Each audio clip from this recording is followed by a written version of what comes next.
یہ ربیع الاول کا مہینہ ہے. ربیع کہتے ہیں بہار کو، اول کہتے ہیں پہلے کو، یعنی پہلی بہار. میرے مصطفیٰ جب نہیں آئے تھے، بظاہر دنیا میں نہیں آئے تھے، تو بہار نہیں آئی تھی. ربیع الاول پہلی بہار ہی تبھی آئی جب میرے مصطفیٰ آئے. اور وہ کیسے نہ آتی کہ جب مصطفیٰ نہیں آئے تھے. جب مصطفیٰ نہیں آئے تھے تو جب گھروں میں لڑکیوں کی پیدائش ہوتی تھی تو لوگ ان لڑکیوں کو، اپنی بیٹیوں کو زندہ زمین کے نیچے درگور کر دیا کرتے تھے. زمین میں درگور کر دیتے تھے. مصطفیٰ آئے تو انہی بیٹیوں کو گھر کی رحمت بنا دیا. جن ماؤں کو ان کے بچے بازاروں میں لے جا کر بیچ دیا کرتے تھے، مصطفیٰ آئے تو ماؤں کے قدموں میں جنت رکھ دی.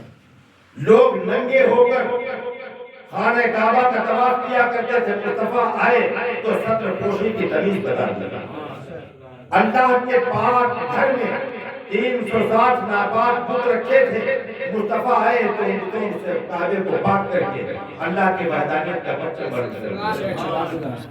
اور میرے تمام نبی دنیا میں آئے تو معجزہ لے کر آئے، لیکن یہ میرے مصطفیٰ ہیں، ہمارے اور آپ کے آقا ہیں، جو معجزہ لے کر نہیں آئے بلکہ معجزہ بن کر آئے. اللہ کی سرتابہ قدم شان ہے یہ، انسان ہی انسان، وہ انسان ہے یہ. قرآن کو ایمان بتاتا ہے انہیں، ایمان یہ کہتا ہے میری جان ہے. اور یہ نبی کا معجزہ ہی ہے. دیکھیں مصطفیٰ کے اختیارات اور مصطفیٰ کا معجزہ دیکھیے کہ ایک اس دنیا کی ایک عادت ہے کہ کوئی بھی شخص کسی سے کچھ کہہ لے، لوگ جلدی مان جاتے ہیں. آپ اپنی کوئی خوبی اپنے دوست کو بتائیے، دوست مان لیتا ہے. عزیز اقارب کو بتائیے، عزیز اقارب مان لیتا ہے. رشتہ دار بھی مان لیتا ہے.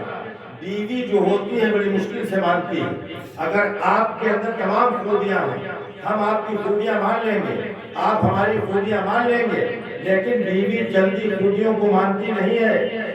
بہت محنت کریں گے، جب آپ اس کو بہت دکھائیں گے اپنی اچھی اچھی باتیں تب مانے گی. بتاؤ سچ کہہ رہا ہوں یا غلط کہہ رہا ہوں؟ اسی زمین پر رہنے والا کوئی بھی شخص جتنی خوبیوں کا مالک ہو دنیا مان لے گی، لیکن اس کی منکوہا، اس کی شریک حیات آسانی میں اس کی خوبیوں کا اقرار نہیں کرتی.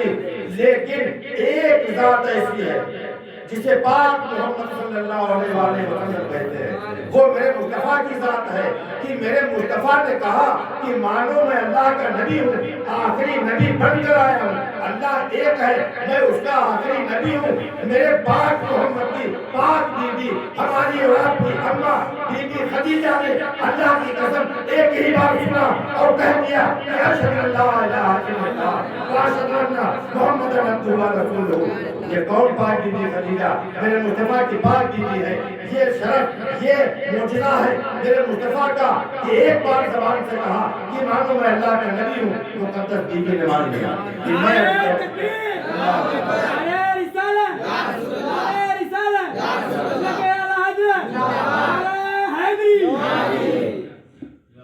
ایک بار کہا اور ہماری آپ کے ماں خدیجہ نے مان لیا. یہ وہ پاک بیوی ہے پاک مصطفیٰ کی کہ جب آپ نکاح میں آئی تاجدار کائنات کے، تو آپ کے نکاح میں آنے کے بعد آپ گھر کے اندر حاضر تشریف فرما تھی. باہر کفار آ گئے، ننگی تلواریں لے کر آئے اور آنے کے بعد یہ ارادہ کیا کہ مصطفیٰ کو قتل کریں گے. اندر جب پاک بی بی خدیجہ سلام اللہ علیہا نے آوازیں سنی تو آواز سن کر نام لے کر کہا کہ یہ بتا فلاں ابن فلاں، کیا تو میرا مقبول نہیں ہے؟ اے فلاں شخص، کیا تیرا باپ میرا قرضدار نہیں ہے؟ کیا تیرا دادا میرا قرضہ نہیں چاہتا ہے؟ تو سب نے سنا کہ بی بی خدیجہ کی آواز ہے. کہا ہاں بی بی، آپ کا تو میں قرضدار ہوں. آپ، میرا باپ بھی آپ کا قرضدار تھا، میرا دادا بھی آپ کا قرضدار. تو کہا پھر کیا چاہتے ہو؟ تو کہا بی بی ہم معافی چاہتے ہیں، قرضے کی معافی چاہتے ہیں. تو پاک بی بی، میرے مصطفیٰ کی پاک بی بی خدیجہ الکبریٰ سلام اللہ علیہا نے پردے کے پیچھے سے گھر کے اندر سے آواز دی کہ تو پھر سنو، اگر اپنے قرضے معاف کروانا چاہتے ہو تو میرے مصطفیٰ کا کلمہ پڑھتے جاؤ اور قرضے معاف کراتے جاؤ۔ جو قتل کرنے کے ارادے سے آئے تھے، اللہ کی قسم یہ احسان ہے اسلام پر میرے مصطفیٰ کی اس پاک بیوی کا کہ اس کے قرضے معاف کراتے گئے، لوگ کلمہ پڑھتے گئے۔ حضرت ابوبکر صدیق رضی اللہ تعالیٰ عنہ فرماتے ہیں کہ جبکہ حضرت ابوبکر صدیق کا تک لمبا تھا، آپ فرماتے ہیں کہ میں نے دیکھا کہ مصطفیٰ کے گھر میں جواہرات، ہیرے، سونے چاندی کے انبار لگ جاتے تھے۔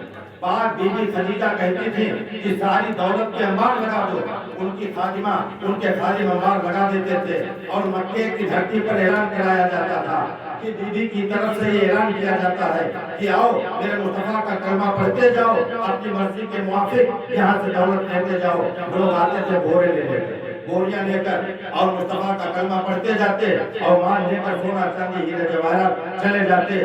اتنا اونچا لگ جاتا تھا انبار کہ حضرت ابوبکر صدیق رضی اللہ تعالیٰ عنہ فرماتے ہیں کہ اس انبار کے دوسری طرف مصطفیٰ ہوتے تھے، ادھر میں ہوتا تھا، ہیرے جواہرات اتنے اونچے ڈھیر ہوتے تھے کہ مجھ کو اس طرف تشریف فرما میرے آقا نظر نہیں آتے تھے۔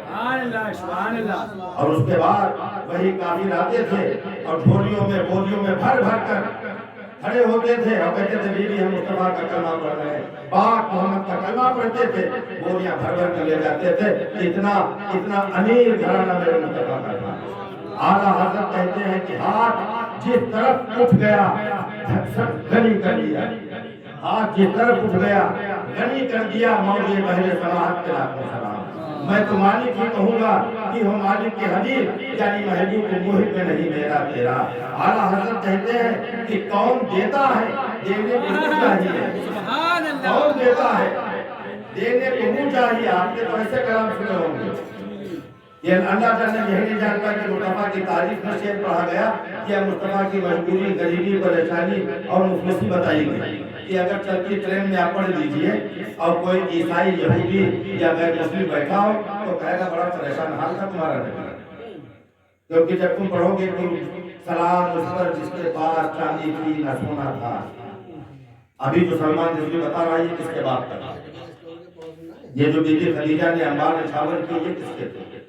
سلام اس پر جس کے پاس ٹوٹی چٹائی جس کا بچھونا تھا، جب یہ بتاؤ گے تو یہودی تو کہے گا میرا نبی دعا کرتا تھا جنت سے کھانے آ جاتے تھے، اور تو بتا رہا مسلمان ہو کر تیرا نبی اتنا پریشان ہے، تو آخر کون سی خوبی ہے؟ تو پھر تم یاد نہ ہے تو بریلی والے سے پوچھو جس کو امام عشق و محبت کہتے ہیں، کہ ان سے پوچھو کہ میرے مصطفیٰ کی حیثیت کیا ہے، تو وہ کہتے ہیں میں تو مالک ہی کہوں گا کہ ہم مالک کے حبیب، یعنی محبوب کو محب میں نہیں میرا تیرا۔ اور آگے کہتے کون دیتا ہے دینے کو منہ چاہیے، دینے والا ہے سچا ہمارا نبی۔ وہ کہتا ہے کہ ان کے ہاتھ خالی ہے، دو جہاں کے داتا ہے اور ہاتھ خالی ہے۔ اعلیٰ حضرت کہتے ہیں کہ کون دیتا ہے دینے کو منہ چاہیے، دینے والا ہے سچا ہمارا نبی۔ ہم نے کہا اعلیٰ حضرت سے کہ آپ بتائیے کہ میرے مصطفیٰ کا مرتبہ کیا ہے، تو اعلیٰ حضرت کہتے ہیں لم یات نذیروں کافی نظری، مثلے تو ناچو پیدا جانا، جگ راج کا تاج تورے سر ہو، مولا تجھے شہید دوسرا جانا۔ اگر اللہ کے بعد کوئی کائنات کا مالک و مختار ہے وہ مصطفیٰ کی ذات ہے۔ اس پاک گھر کا کہنا یہ کیا ہے؟ میں نے بتایا کہ سب کچھ تو اس پاک گھر سے ملا، جو کچھ ملا اسی گھر سے ملا۔